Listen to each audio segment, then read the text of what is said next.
ఇబ్బంది పడతాను. అలాంటి అమరావతికి కేంద్ర మంత్రి మన నాయకులు ప్రధానమంత్రి గౌరవ ప్రధానమంత్రి శ్రీ నరేంద్ర మోదీ గారు బడ్జెట్లో ఈ రోజున 15,000 కోట్ల రూపాయలు అమరావతి కోసం రిలీజ్ చేసినందుకు సహృదయంతో మనస్ఫూర్తిగా కూటమి తరపున మా అందరి తరపున కూడా వారికి ధన్యవాదాలు తెలియజేస్తున్నాం అధ్యక్ష.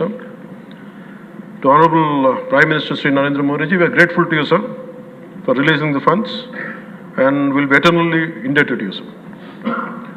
అలాగే భవిష్యత్తులో అధ్యక్ష చంద్రబాబు గారు కూడా చాలా స్పష్టంగా చెప్పారు నిన్న, ప్రభుత్వంలో భాగస్వామ్యంలో ఉన్న కార్యకర్తలు కానీ మా సహచర ఎమ్మెల్యేలు కానీ మీరు వ్యక్తిగతంగా ఏ తప్పులు చేసినా అది ప్రభుత్వం మీద పడుతుంది. అలాంటి తప్పులు జరగకుండా చూసుకోండి. అలాంటివి జరిగితే మటుకు నేను ఎవరైనా స్థనామానం లేకుండా నాకు వాళ్ళకి సిస్టమ్ పనిచేస్తూ ఉంటుంది. అది మీరు అర్థం చేసుకోండి నేను ఏ ఉద్దేశంతో చెప్తానని చెప్పారు అధ్యక్ష. ఇలాంటి తప్పులు జరిగితే అవి వ్యక్తులు చేసిన తప్పులు పార్టీలకు కానీ ప్రభుత్వానికి కానీ చెడ్డ పేరు రాకూడదు. దాన్ని ఎలా హ్యాండిల్ చేసుకోవాలో జనసేన పార్టీ తరపు నుంచి నేను మా వాళ్ళందరికీ కూడా ఒకటే తెలియజేశాను. మీరు వ్యక్తిగతంగా కనుక ఏదన్నా చేసి అది కూటమి ప్రభుత్వానికి ఇబ్బంది కలిగితే నేను వారిని వదులుకోవడానికి సిద్ధంగా ఉన్నానని చెప్పి చాలా స్పష్టంగా తెలియజేశాను అధ్యక్ష. అది మీరు ఇసుక విధానాల్లో కానీ మైనింగ్ విధానాల్లో కానీ ఏ రకంగానా సరే గత ప్రభుత్వం చేసింది కదా మేము కూడా చేస్తామని ఎవరన్నా నాకు జనసేన పార్టీ తరఫు నుంచి ఎవరన్నా సరే ఉంటే వారిని నియంత్రించే బాధ్యత, వారిని సరిచేసే బాధ్యత మేము తీసుకుంటాం. అలాగే చట్టపరమైన తప్పు జరిగితే చట్టపరంగా ఎలాంటి చర్యలు తీసుకోవాలో అది మాకు కూడా అప్లై చేయండి, నాతో సహా. మేము తప్పు చేస్తే నాతో సహా ఆ చట్టాలు నాకు కూడా అప్లై చేయండి. ఎవరు దీనికి అతీతులు కాదు. దీనికి ముఖ్యంగా ఈ 5 సంవత్సరాల కాలం ఇది హాలిడే కాదు ఎవరికి. మన ముఖ్యమంత్రి గారు కూడా చెప్తా ఉన్నారు,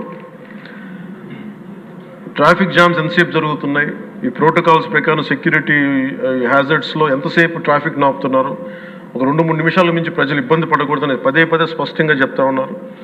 అలాగే మన ఎస్కార్ట్ సెక్యూరిటీ వల్ల సామాన్య ప్రజలు ఇబ్బంది పడకూడదని మాకు దృష్టికి తీసుకొచ్చారు. ఖచ్చితంగా దాన్ని మా కింద అధికార యంత్రాంగాన్ని మొత్తానికి తెలియజేశాను సార్. అలాగే ఈరోజు మనకున్నది భవిష్యత్తు బాధ్యత. ఇది కేవలం ఈ హౌస్లో ఉన్న వ్యక్తులకే కాదు అధ్యక్ష, ఇంక్లూడింగ్ బ్యూరోక్రాట్స్కి. గత ప్రభుత్వం చాలా అవుట్ రైట్ తప్పులు చేస్తూ ఉంటే కూడా బ్యూరోక్రసీ చాలా వరకు చాలా నిర్లిప్తంగా ఉండిపోయారు అధ్యక్ష. ఒక్క ఐఏఎస్ అధికారి ఏసార్లు రివ్యూ చేసిన ఒక్క ఐఏఎస్ అధికారి పేరు చెప్తా ఉంటారు. ఈ రోజున ఐఏఎస్ అధికారి ఏ శిక్ష పడకుండా వెళ్ళిపోయాడు. ఇలాంటి పరిస్థితులు జరుగుతూ ఉన్నాయి. So bureaucracy also has to take responsibility. And of course media ఏ సమస్యని హైలైట్ చేయాలి, ఏ సమస్యని హైలైట్ చేయకూడదు, ఏది ప్రజలకు అవసరం అనేది మీడియా మీద కూడా బాధ్యత ఉంది అధ్యక్ష.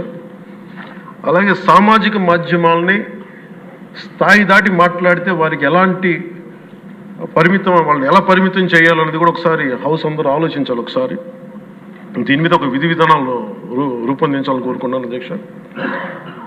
అలాగే ముఖ్యంగా ఇక సభలో ఉన్న మా సహచర ఎమ్మెల్యేలు, గౌరవ ముఖ్యమంత్రి గారు, మేమందరం కూడా వీఆర్ ఆల్ కమిటెడ్ సార్. రాష్ట్ర భవిష్యత్తు కోసం, పునర్నిర్మాణం కోసం మేము సర్వం త్యాగం చేయడానికి సిద్ధంగా ఉన్నాం.